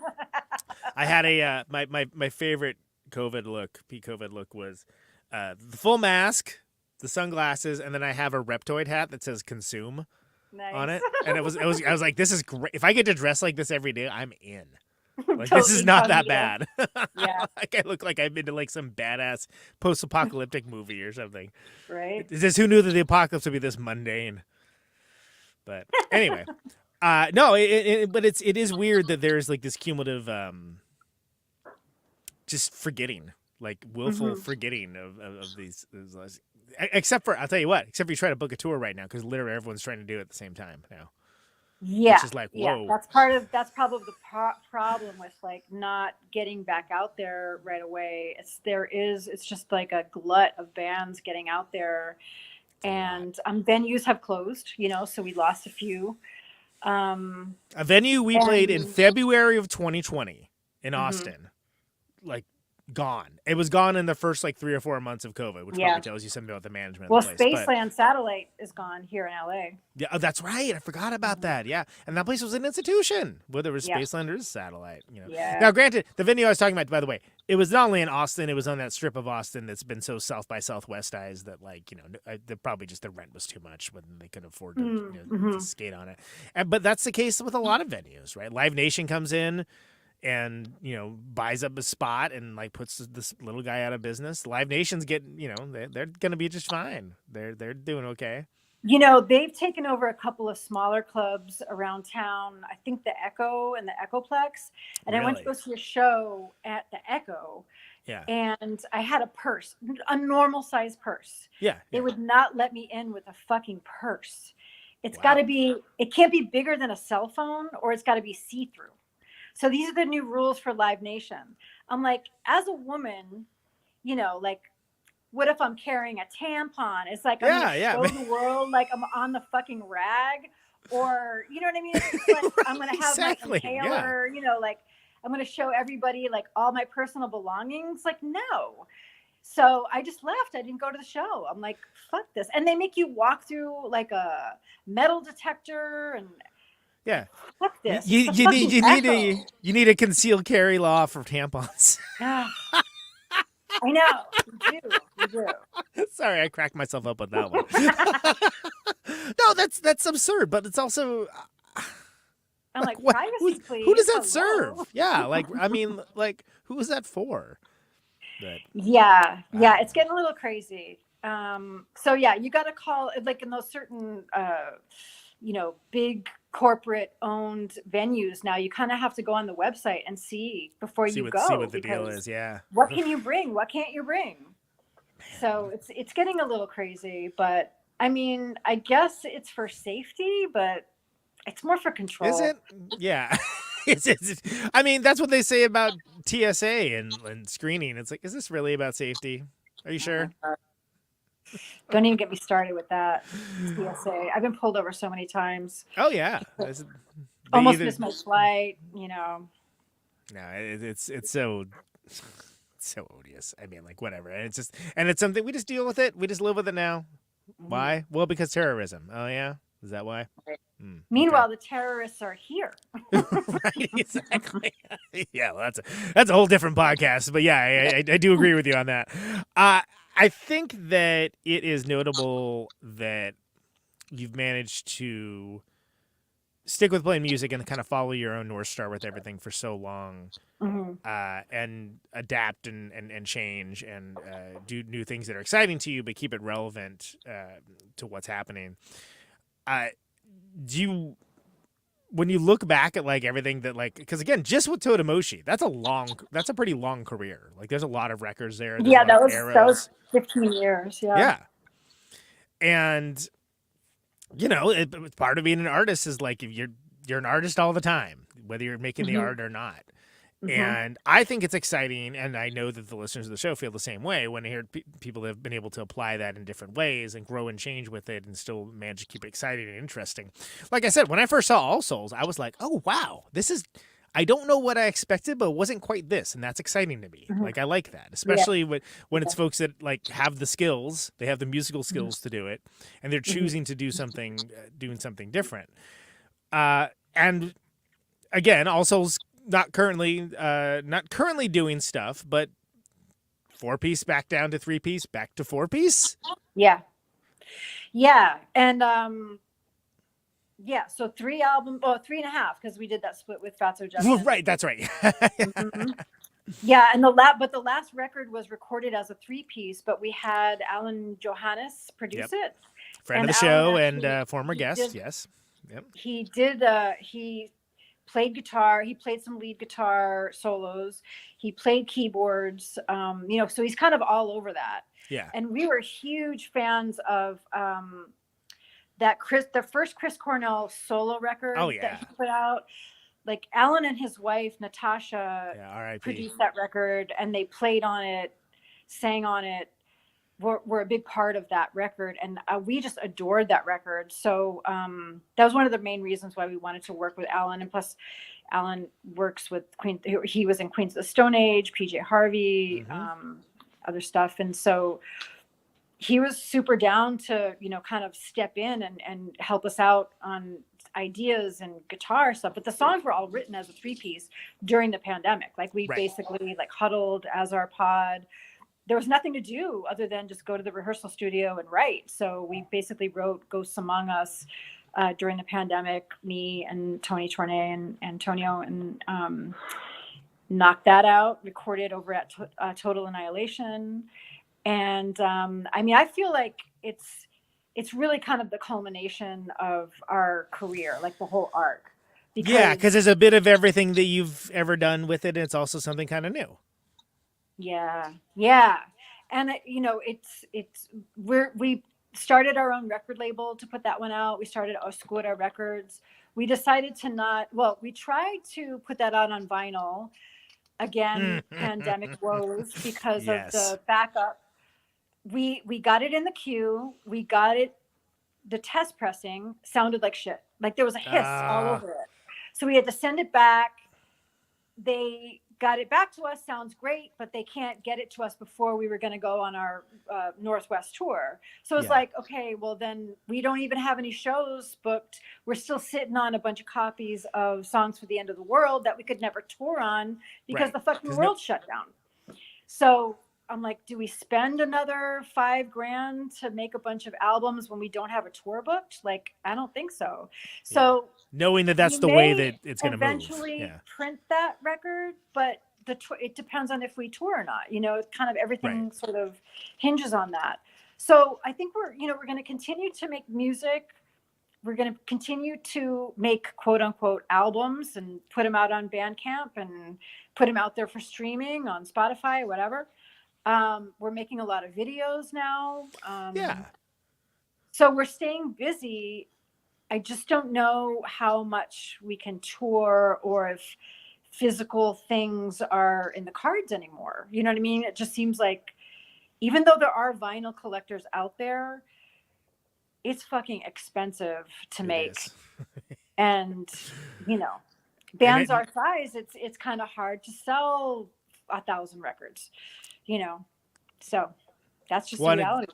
And that's and there's 1,000 other bands doing the same thing, Exactly. Yeah, so we're just trying to like rethink things. Everything's changing. Right. We're trying to be cost effective, and we're just trying to see how we're just going to move forward with everything, as we get into our later years in life.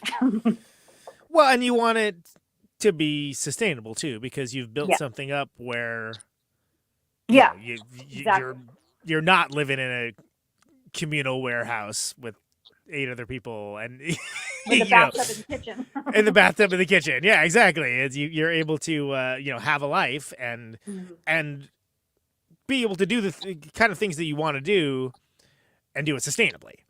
Yeah. And I think like for me anyway, as you get older, you value the sustainability of things rather than like, okay, let's put it all on black. Okay, well, there's a chance I could go the other way. You know that, right? Yeah. And it's part of that's wisdom, and part of that, I'm sure a certain degree of risk aversion, but it doesn't denigrate. It doesn't mean the art's any less powerful. Not at all. And it's kind of exciting. I mean, this whole thing with Caterwaul came about where, I called you and I was like, this festival you're doing, like, is there room for All Souls? Yeah. And at first All Souls were going to do it. And to which I told you I'd already asked if you guys could play, but you didn't know that, which is hilarious. That email fell through the cracks. Yeah, it just didn't happen. Yeah. And this is what happens when you share, right. It's a shared email box. 3 other people. Sure. No, I just think that's really funny because you asked, I was like, you never wrote me back. Yeah. So that was like, anyway. Yeah. So we missed out. You're like, no. It's fine. You said we can do it. We can make room. And then there was a scheduling conflict with Tornay and Fatso Jetson. We're going to be in Europe. On tour. I was like, well, how can I hold on to this? What can we do? And then I was like, what if we can do Totimoshi? Like, how fun would that be? I love it. Yeah. So I made sure Chris was available and he was up for it. And Chris has been playing music this whole time. We've been playing music the whole time. So, and I know how good Chris is, where he can just learn stuff and be ready. So, it's interesting what's happening now, though, full circle, where I've never had, well, I guess like in the very beginning of Totimoshi, we were in a band called Valley Fever with Ryan from the Phantom Limbs for a very short time. But I've never been in more than one band at once. At the same time, sure, yeah. And now we're doing 3. And 2 of them were sort of resurrecting at the same time. Right. But it's really cool because it's like, it's so much music all the time. Yeah. And it's all coming from different places, but it's all like, especially the Totimoshi stuff, it's bringing back all these memories of all these things that we've done and the different period of our lives that we were in when we wrote and played these songs, and different places where we were, different stages that we played on. So it's really cool to be like getting ready for this festival and looking at the arc of my life as a musician, and just realizing, like, you're reminding me, like, we're lifers. We're gonna do this forever. There's nothing that's gonna stop us. If a fucking pandemic is not gonna stop us, that's not like gonna do it. Good luck. Yeah. Drummer after another quitting our band, or right. Yeah. Eric Trammell quitting All Souls, or it's like we're still gonna go on. Yeah. No matter what, like even if me and Tony just end up doing Alma Sangre for, when we get into our, later on in life, we can just tour as a 2-piece. Like, what a dream that would be. Why not? Yeah. And I've always admired y'all's tenacity and ability to sort of re-envision and reconfigure as needed. Yeah. To adapt. Yeah. Right. Because that's what you have to do. That's what the world requires you to do if you are indeed, built for it. If it's something that's that important to you, and it's and for some people it's not, and you know what? That must be nice. It must be nice to be able to put it down. This is obviously really important to us because we've dumped so much money. Yeah. I don't even want to think about it. Like the vans. We probably had like 5 or 6 vans that we've bought and killed. Right. Right over the years. Sure. Yeah. The rehearsal spaces, the recordings, like funding our own records, like it just goes on. The tours, like, not only do you lose money when you go on a tour, but you're also not making money at the job that you left. Right. So it's like, it's a double whammy. So you really have to be kind of crazy in order to sort of jump in with both feet into this lifestyle. But I wouldn't have it any other way, because I've met the most interesting people and I've done the most cool shit. You know what I mean? It's like, yeah, it just opens you up to a world that's so fun and so rewarding on so many levels. Well, and that's, again, it's nice that we live in a world where the internet can be used in such a way that it can connect people, and it doesn't seem to be the default nature, or rather connection in the wrong way. But you have the ability to manifest things now that we didn't have in the past, and occasionally that can be used for the forces of good. I'm excited to see you play. It's been a long time. I mean, I've seen All Souls, but I mean, I'm excited for a bunch of people to see Totimoshi for the first time, or for the first time in a long time. It's great. Yeah, yay. I'm into it. Obviously, I'm into it, but Thank you for having us. Yeah, we're so stoked to have you, Meg. It's been great talking to you. Thanks so much for doing it. Sorry, like it took 70 episodes or something before I finally followed up. But it worked out well for this, right? I mean, hey, it's timely. The timing couldn't be better. So last thing, it's the only canned question I ever ask. Choose to interpret it however you like, but why do you do what you do? I mean, it's self-expression. I need an outlet for it, and it was dancing for a long time. It still is dancing for me, but I write lyrics. I write my journal. And, being a part of something that is like when you collaborate with others, there's a chance to elevate it to a higher place than you could do if you were just doing things yourself. So you're taking the best parts of other people's ideas and you're forming something new. It's like alchemy. And you're creating this brand new thing that you wouldn't have created by yourself. So that's, being in a band, that's what that's like. And that's new and exciting, and stuff comes out of it like you never would have expected. So yeah, self-expression, I would have to say. Well said. Meg and Moshi, thank you so much. I'll see you soon. I'll see you soon. I'll see you next week. Yeah, Jesus, that's awesome. Wow, it's coming right up. Can't wait, Conan. Thank you so much. All right, take care. Bye. There she goes. That was awesome. Glad I finally got to have Meg on. Let's actually hear a Totimoshi song.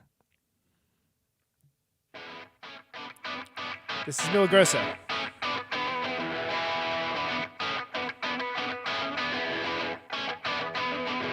The story of his life and his surroundings.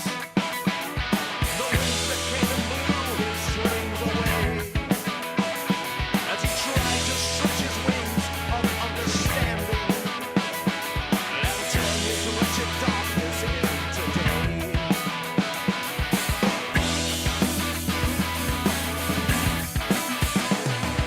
Long he'd lost and left his life in ruins. Except what kept his sanity that day.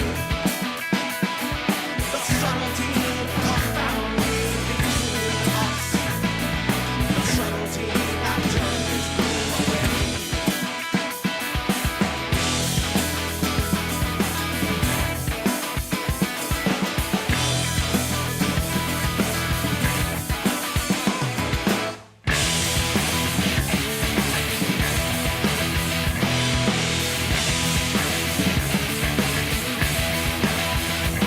Let us turn away. The world that turned its back on him did say. The wonder of his world was told the day his childhood was born. The workman snapped the work till still, but let his heart illuminate his way.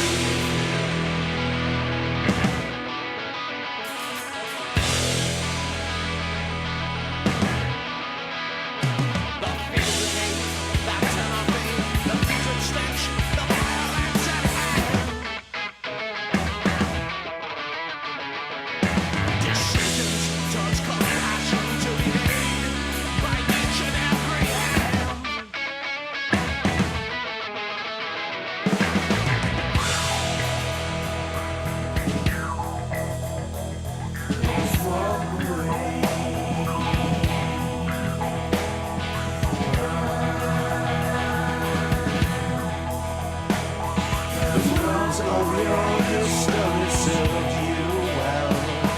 The time to release them has come. The healing begins as we move along. The time we have left is not long. When the angry hand is dealt you, when a chance at choice has come, vibrations that surround you.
There you go. That was Milagroso off of Milagrosa. Now, if I remember right, Milagroso is like miraculous or astonishing or something along those lines, if I remember correctly. But let's be clear, I took German. I know Milagrosa is miraculous. That I remember. I think Tony said that in another episode. That was Meg. Give it up for Meg. Totimoshi is playing Caterwaul. A little thing called Caterwaul. May 26th to 29th. Minneapolis, Minnesota, caterwaul.org. They are playing Sunday, May 28th. Right for Chat Pile. So, do not miss a fair, obviously, if you're anywhere remotely close to the region. There's a Totimoshi Instagram, Totimoshi Official. There's an All Souls one as well. You can follow them on that. That's their most active social media site. All Souls Band, I think, if I remember correctly. Anyway, I'll put it all in the show notes. This show is called Conan Neutron's Protonic Reversal. Thank you so much for listening to it. The show airs Thursdays, 8 Eastern, 7 Central, 6 Mountain, 5 Pacific. Streaming on Twitch and YouTube. Anyone within the sound of my voice. Always free, no ads, no sponsors, no kiddings. But you can support the show if you want. $1 a month, patreon.com/Protonic Reversal. $1 a month. It helps. It gets the episodes sooner as well. But ProtonicReversal.com for the archives. Always free. Always.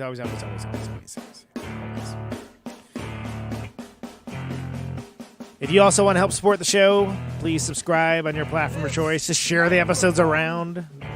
Leave a review if that's your thing. All that helps people discover the show. Beats back the almighty algorithm. Stay safe out there. Route 128, dark and lonely. Check you later. I got my radio on. Can you hear me now? Can you hear me now?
The fifth caller,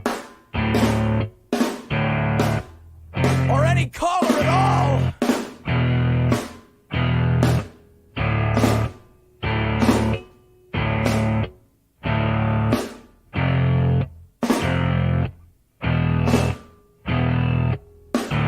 welcome to my top 10.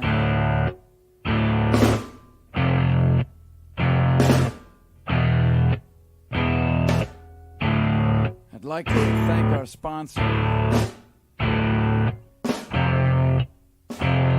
But we haven't got a sponsor. Not if you were the last man on Earth. She was prepared to prove it. This one goes out to a special girl. But there is no special girl.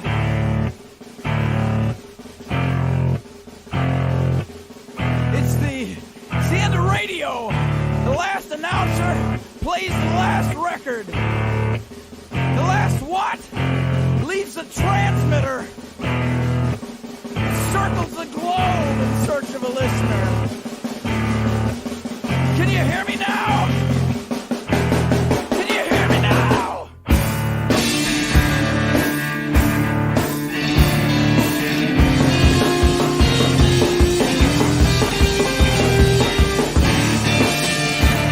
Can you hear me now?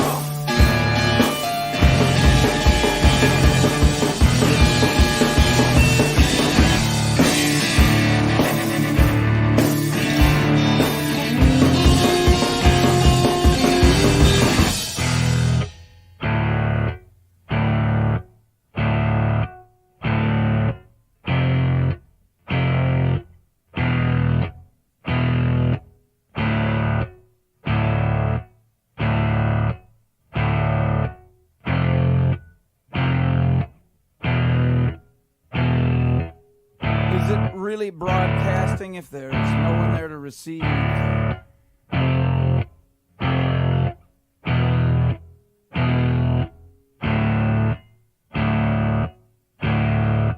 It's the end of radio.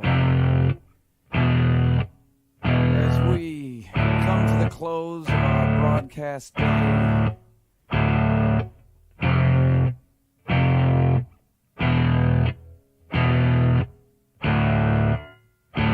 got my radio on.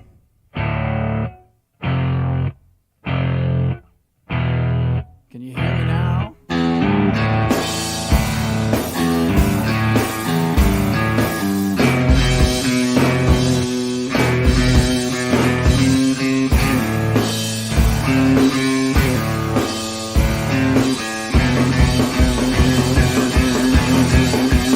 you hear me now?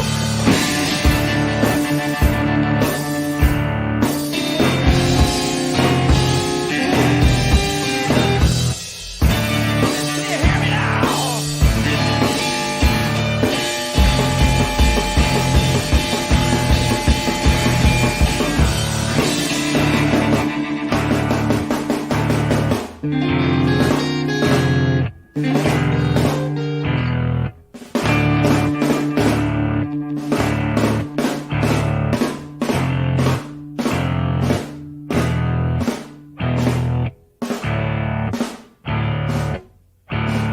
This is a test! If this had been a real emergency,